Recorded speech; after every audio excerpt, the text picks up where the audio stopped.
VTE, or venous thromboembolism, is a disease that encompasses both deep vein thrombosis, or DVT, and pulmonary embolism. It is a serious, often underdiagnosed, but preventable complication during and after an acute medical illness or surgery. DVT occurs when a blood clot forms in a major vein, usually in the leg. Part of the clot may break off and travel to the lungs, causing a pulmonary embolism, or PE. PE accounts for 5 to 10% of deaths in hospitalized patients, making VTE the most common preventable cause of in-hospital deaths. DVT and PE are deemed non-reimbursable by CMS. Pneumatic compression pumps and garments lower the risk of DVT by replicating the body's normal musculovenous pump activity. During treatment, the inflation-deflation cycle of the pump forces blood out of the legs toward the heart. Numerous studies demonstrate that pneumatic compression not only helps reduce morbidity and mortality, but also provides a low-cost and more conservative solution compared with surgical intervention and drug therapy. This video will cover Medline's Hemo Force 2 sequential compression. This mode of compression applies pressure to the legs distally to proximally by inflating 3 separate bladders one at a time, moving air from the lowermost bladder of the garments to the uppermost. Medline garments are intentionally designed with features that encourage patient compliance and guide proper sizing and application. And the pump is both durable and easy to use. Start by plugging the pump in and attaching it to the end of the bed, using the spring-loaded, rubber-coated hooks for steady positioning. Battery packs are also available as an optional backup. These are inserted into the back of the pump and last up to 8 hours on a full charge. Next, prepare the tubing. Standard tubing that comes with the pump is 5 feet long. 10-foot options are also available if needed. Both options are anti-kink to help prevent interruptions to therapy and excessive alarming. The male end of the tubing should be plugged into the female plugs on the back of the pump. When tubing is secure, you should hear a click. There is no need to disconnect one tube if using only one garment for single-leg therapy.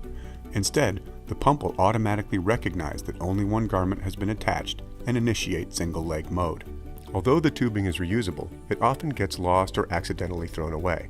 To prevent this, loop the plastic knot ties on the back of the pump through the plastic eyelets on the top of the tubing. Do not discard labeling on the tubes also reminds the user to keep the tubing with its pump. Next, it's time to apply the garments. But first, the caregiver will need to measure the patient to ensure the correct size garment is used.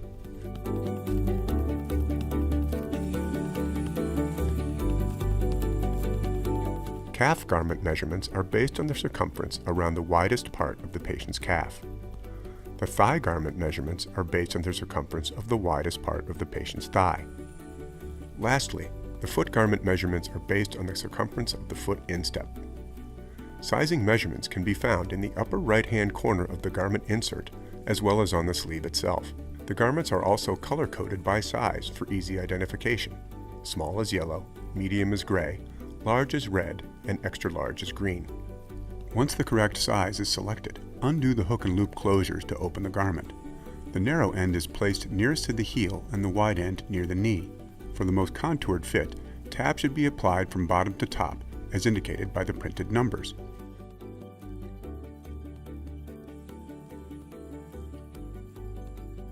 Care should be taken with positioning the garment.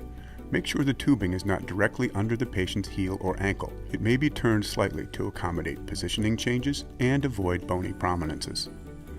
Lastly, once the garment is secured, the 2-finger rule should be applied to ensure correct fit.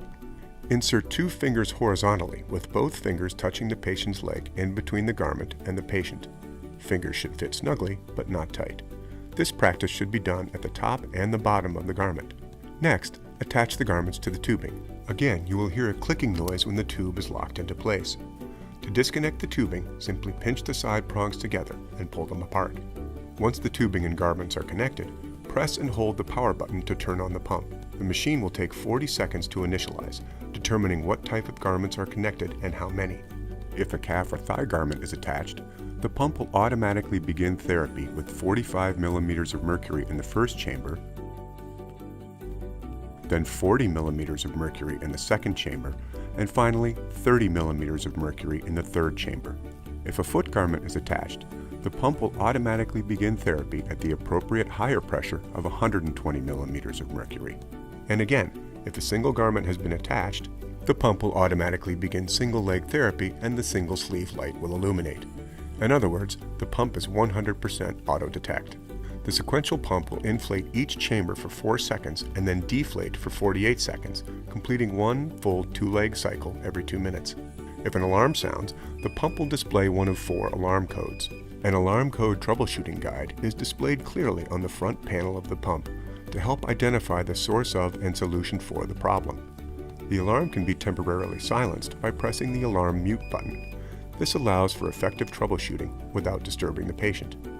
The alarm can only be reset by fixing the problem and waiting for a full cycle to pass, or by fixing the problem and turning the unit off and back on. Also available on the pump's display is a timer that tracks how long the pump has been running. The only way to reset the timer back to 0 is to press and hold the timer reset button for 5 seconds. For more information on Medline DVT pumps and garments, please contact your Medline sales representative or call us at 1-800-MEDLINE.